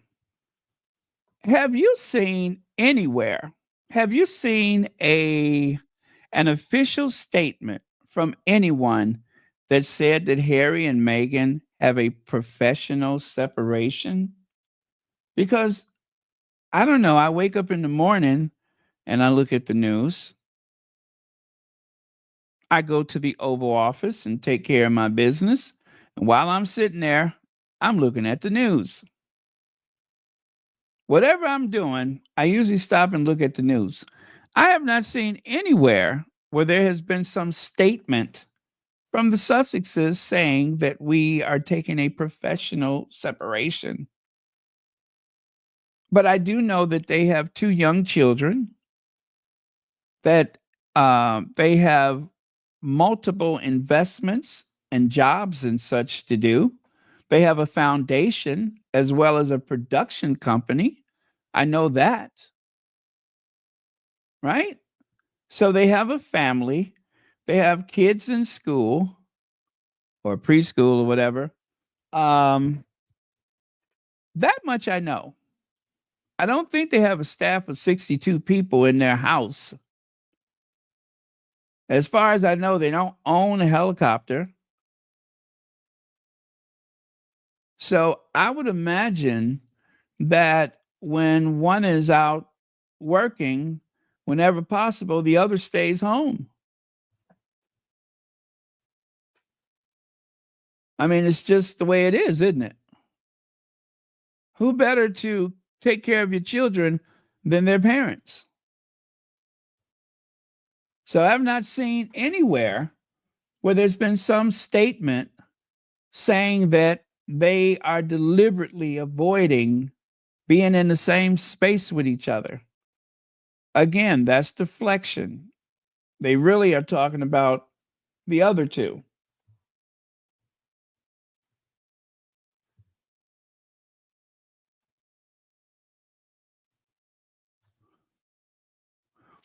A billionaire king who doesn't pay taxes is immune from the law, owns inherited palaces, castles, and land because his ancestors took them by force, arrives in a limo at a food bank for poor people who can't afford to feed themselves or their kids. Just another day in Absurdistan. The only thing they forgot to say is that they're not supposed to call it a food bank anymore. It's a food hub, a food depot. But they refuse to use the word food bank. As a matter of fact, what the king has offered is a way to coordinate out of date, somewhat bruised, or whatever it is, to take out of date stuff, to take otherwise disposed of food products and distribute them. Now, I know what you're thinking, but Baron, that sounds like a food bank. I know it sounds like a food bank. You know it sounds like a food bank. But because Charles does not want to be at odds with his government, they're not allowed to say food bank.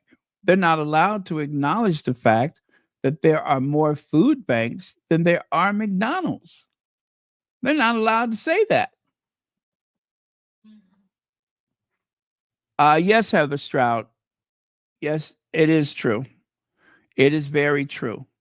And increasing in numbers every day. Every day, the numbers are increasing. Sadly. And it is unfortunate. The sixth wealthiest nation on the face of the earth. The sixth wealthiest nation. And there are more food banks than there are McDonald's.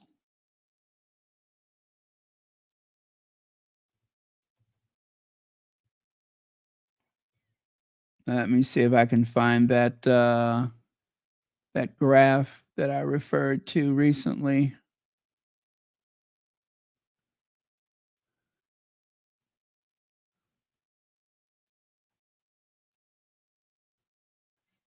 Oh, there it is right there. There it is right there.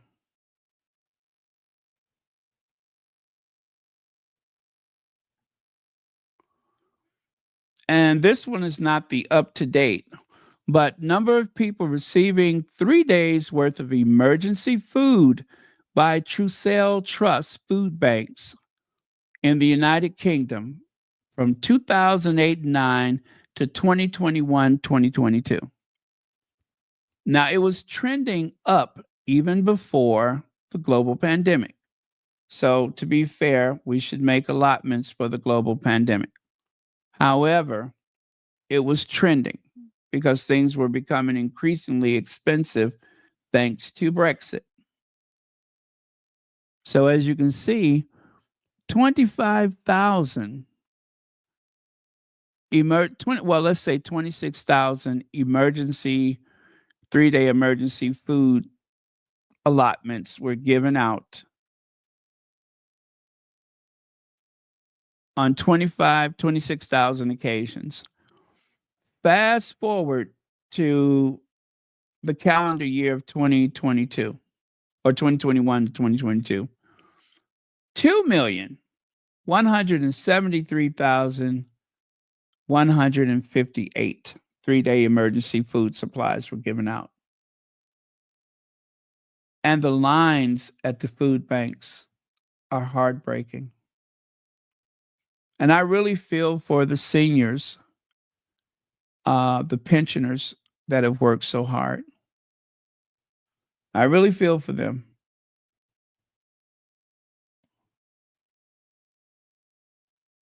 And out of desperation, Charles decided that he needed to do something.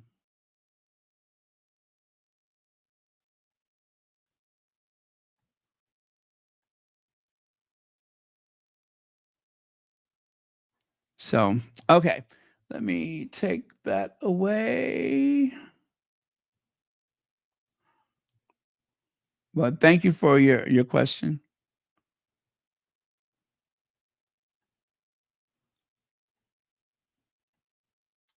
75% want the royals to pay for the new statue of the Queen. 75% wants the royals to pay for the new statue of the Queen. And that according to Republic. I don't know where they took that survey, but according to Republic, 75% want them to pay for it. By the way, there is over 1,100 people in here. Please make sure you hit that like button. Once again, please hit that like button. If you are not a member, do consider joining a membership for just $4.99 a month.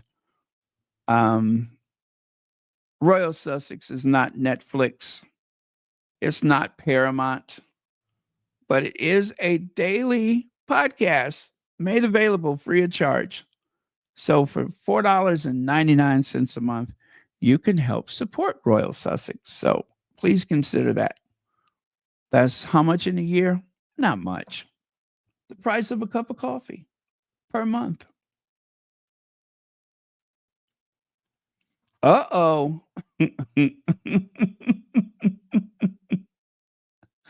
Uh-oh. I told you guys that this was getting very strange. Didn't I say that? This was getting very strange. Weird. Bizarre. It just wasn't making sense. I'm just like, why now? Why out of the blue are we talking about this? But we are.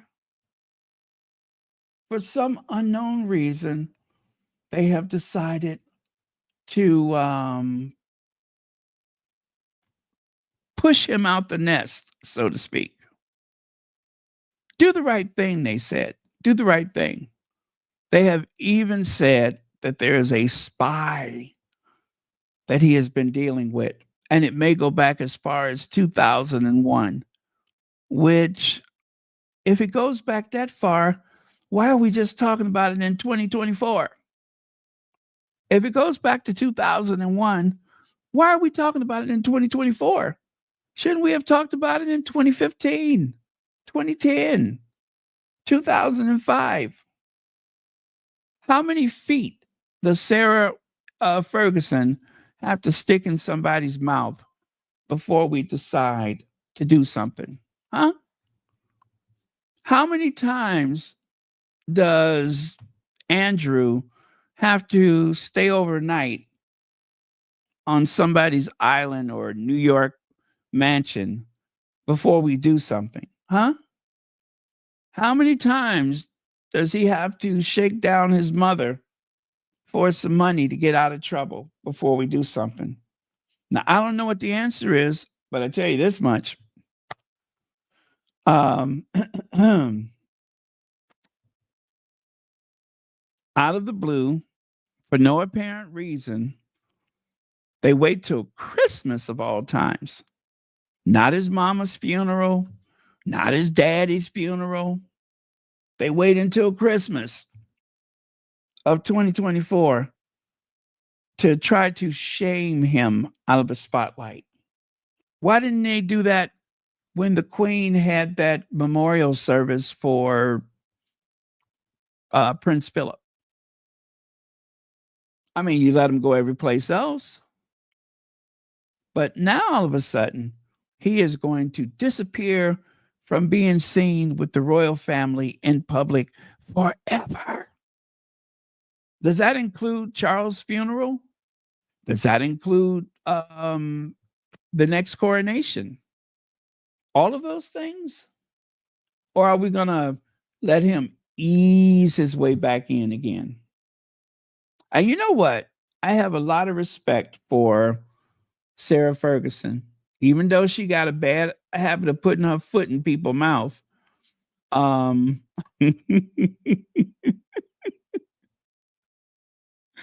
Sarah Ferguson is a ride or die. Because Sarah say, if he can't go to Christmas, I'm not going to Christmas. So essentially, they have pushed her out. And I got to thinking about that. I said, if they didn't pushed out Sarah and because they pushed him out, who's next? Who's next? By the way, RS, thank you so much for the PayPal. Now, RS, I do think that you have another name on the um, comments or the chat rather. So I got it figured out. You don't have to say anything, but thank you very much. I just figured out who that is, but thank you very much. Oh, yeah, I did that. So I was wondering, now who's going to be the next person to drop out? Well, there goes my answer right there. Princess Beatrice and Eugenie make rare decision to skip Christmas celebration at Sandringham. You heard me. Beatrice and Eugenie are going to skip Christmas at Sandringham. How about that? How about that? I just asked yesterday, how are they going to go and show their face when their parents have been pushed away? Now we got the answer.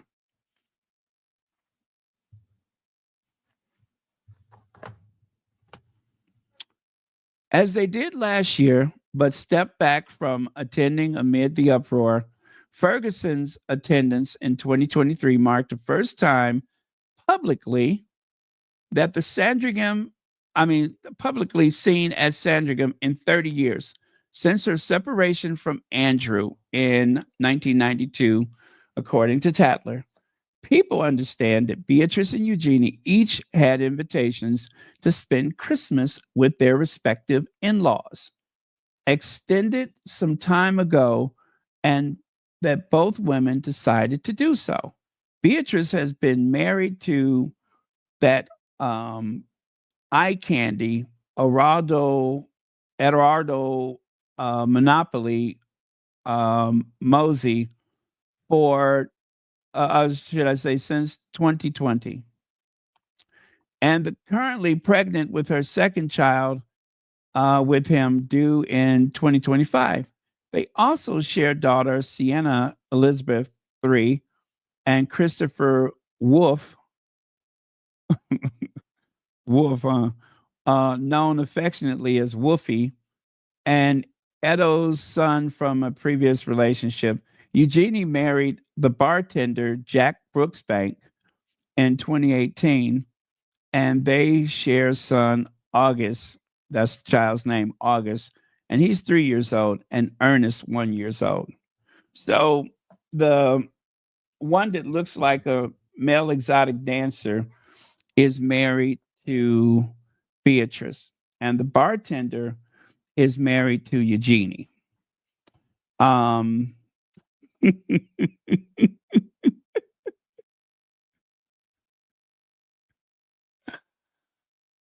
Anyway, aside from their rather curious taste in men, they're not going, and they shouldn't go.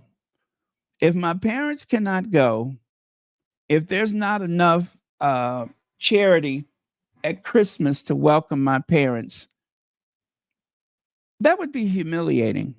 That would be absolutely humiliating. I don't know why at this time this whole thing with Andrew has occurred. They should have waited until the new year. They should have waited till the new year. Unless you're going to go and arrest Andrew for espionage or whatever, unless you have some case against him, a concrete case, a case that is, I don't understand why this is so urgent. If it's to make the king look decisive and strong rather than rather passive and ridiculous, it's still a dumb idea. They should have let those people get through Christmas. Now you have isolated Princess Beatrice, Princess Eugenie, the bartender. Now, who's going to make drinks for everybody? One of the footmen? And then, of course, the entertainment, that little exotic dancer that the other one is married to. The little Italian exotic dancer.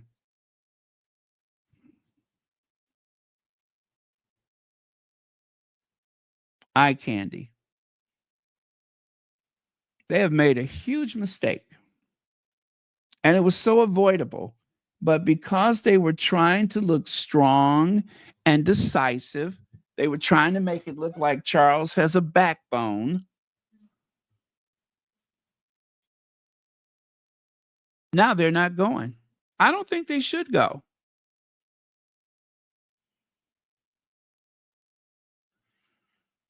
I think they are pretending that they have control over Andrew. They need a scapegoat, and it is Andrew and Kitty. Yeah. Yeah. You know, and I don't want people to think that I'm trying to be sympathetic to Andrew. That's not the case. I think he's a pretty pathetic person. But to humiliate his daughters and their grandchildren by kicking them out of the Christmas day, he and Sarah essentially are kicked out of the Christmas festivities. That's how this whole thing started. I don't know why they thought that was okay. I mean, it's bad enough that you're doing everything you can to try to destroy the Sussexes. But every time they pull these stunts on Andrew, who never will face any real punishment, every time they do this, they're hurting his daughters and his grandchildren. I mean, well, Andrew's grandchildren, yeah. There's real people, in spite of their titles, there are real people that have to pay the consequences. And someday, of course, they're going to do their best to try to, and God forbid, I hate to believe that to be true, but hopefully things will be so different for the Sussex children. I hope they're so well insulated away from that part of things that they can have as normal life as possible. But this was avoidable and unnecessary. And remember, I just said that yesterday. I was just saying, how could they go to Christmas with their parents being kicked out? So they shouldn't go. They really should not go. Stand up for your parents. Oh, yeah. Thanks for the reminder. Camilla is getting rid of the royal blood ties, and she's got her children coming. Maybe that was the whole point. Maybe, maybe Camilla deliberately pushed them aside so that there would be this urgency to try to fill up that space with those Parker Bowles children. So she has invited her litter and their children. Because she had a litter of two, right? A boy and a girl, I think. Just a litter of two. I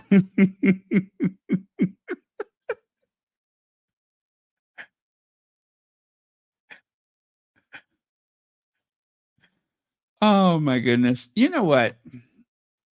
You guys, I have been dreadful tonight. You know I have. And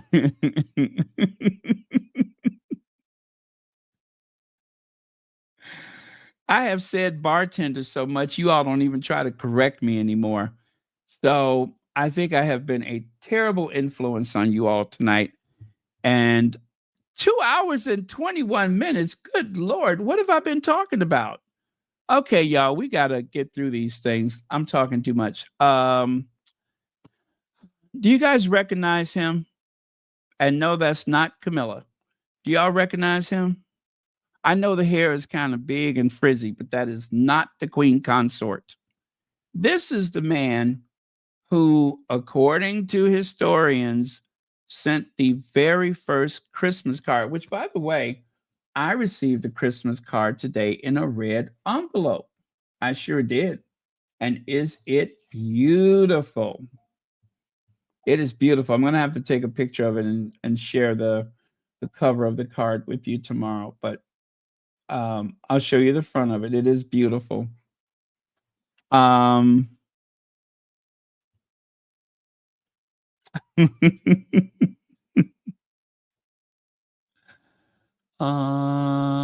right. So this is was supposed to be the world's first Christmas card. That's right, the world's first Christmas card.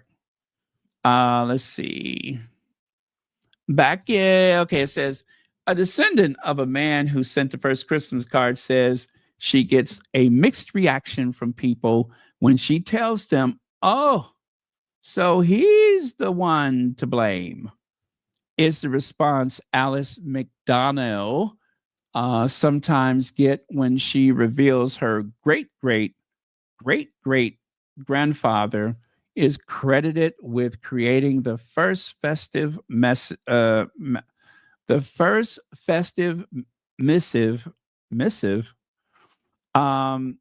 Sir Henry Cole, who lived in a village of Shire, Surrey, had unanswered posts piling up in a run-up to Christmas in 1843. According to Shire Museum curator Marcia Walton, his invention was really born out of necessity because he was never going to be able to write all of those letters to everybody he knew. She told the Secret Surrey. I guess that's a newspaper, whatever. So Miss Walton said Sir Henry asked a friend to design a card for him, which shows 3 generations of family enjoying their Christmas lunch. Most people today would not recognize it particularly as a Christmassy scene, she added. Miss McDonald, that is, said the card upset members of the temperance movement because now listen carefully. She's added the card upset members of the temperance movement. That means people who don't like the consumption of alcohol. They're against it, which campaigned against the sale and use of alcohol at the time, given that family included the children were drinking wine in the image. You see that? The kids are sipping in the picture. The Temperance Society were quite upset by this, and Henry Cole was not on their Christmas card list, she said. She added that the card was created at a time of a huge push for a British Christmas coming at the same time Charles Dickens' Christmas Carol was published. Ms. Walton said she thinks of Sir Henry with thanks. I do still like to send Christmas cards, she said, but also to live in a village at a time to live in a village at Christmas time is just a beautiful thing. So that is where the Christmas card comes from. It was all because her great grandfather needed to return letters or write letters or whatever and didn't have the time. So he had someone create this Christmas card. And you know what? If you look at the bottom of it, you can see where it says published in Summerley Home Office. Wait, can you all see that? Home Treasury Office, 12 Old Bond Street, London. And then you can see on the right side, it says who the card is from. So I'm guessing it was more like a postcard, right? More like a postcard. I mean, because if that's the case, maybe he wasn't the first one. Maybe somebody else. But anyway, let's get a man credit. Let's give him credit. A Merry Christmas and a Happy New Year to you. Oh, take a look there. Do you all recognize that gentleman in the very center of the photo? He has caused a bit of controversy recently because of his tremendous appetite. He has set off a public panic in the state of New Jersey. You all recognize him? There is a state of panic in the state of New Jersey because of him, because of his love of fast food. And when I say him, I am speaking of Chris Christie. Not related to Krispy Kreme, by the way. Chris Christie, governor of New Jersey, because of his appetite for sweets and fast food like McDonald's and his round-the-clock use of drones. There are people that think that there is an alien invasion taking place right now, when the truth is he and his rather burly family cannot get enough of fast food. They don't even want to drive. They just get on the app and order it, and the drones drop it off right there on his property. See there? See right here where he's going to town. So if you live in New Jersey, do not panic. It is not an alien invasion. It is Governor Christie. You know, after he found out he wasn't going to be president, he had them take that thing off his stomach. So, Krispy Kreme, Chris Christie. Exactly. And pretty soon, there may be a phenomenon of drones in central London, thanks to Robert Jobson, who, in between writing books that nobody reads, also seems to have quite a taste for fast food. So this way, he don't have to worry about people snapping his photo at the kiosk, at McDonald's. He can just order it just like Chris Christie and just have him drop it off, right? There you go. So with that, you guys, I'm going to say thank you very much. And thank you, moderators, for keeping this a safe space. There's our favorite Ginger. There's our favorite Ginger. All right. Anyway, I'm not going to stick around and read comments because I did not mean to be on here for 2.5 hours.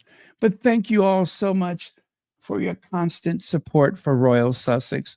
And thank you, moderators, for keeping this the safe space that it has been. Yes, thank you, Mod Squad. And don't forget to like, share, subscribe.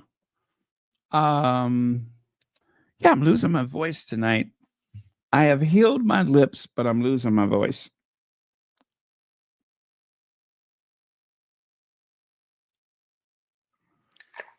Okay. All right. Good night, you all. Good night. Oh, wow. Thank you, Baron. It is 6:10 p.m. Oh, okay. Oh, you're on the other side of the world, huh? 6:10 p.m. I can't wrap my brain around that.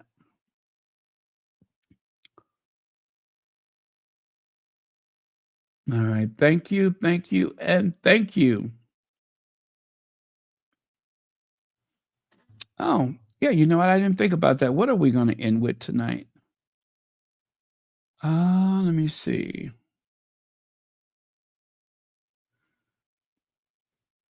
Yeah, I guess we can do Ginger Avenger. Oh, you know what?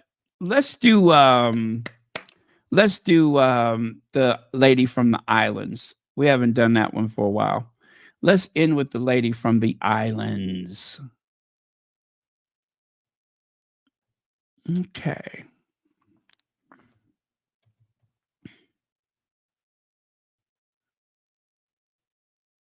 He should be king. Give the people back their money. Putting up with that nonsense. And I love Prince Harry, and Prince Harry should be king. He should be king. Prince Harry, not William. William and all of them in there, Camilla is the wicked witch of the devil himself, because she is part of why Princess Diana is not here. I do not like them. I am from the islands, and we don't need them in the Caribbean. Get lost. Demolish the monarchy. This is 2023, okay? And I will support Harry 100%. I do feel for him. Yes, I do. And everything in the book is the truth. And Charles is the monster, not Harry. Harry is no monster, not Meghan. He is bringing the story out right now. They are evil people. They are not nice.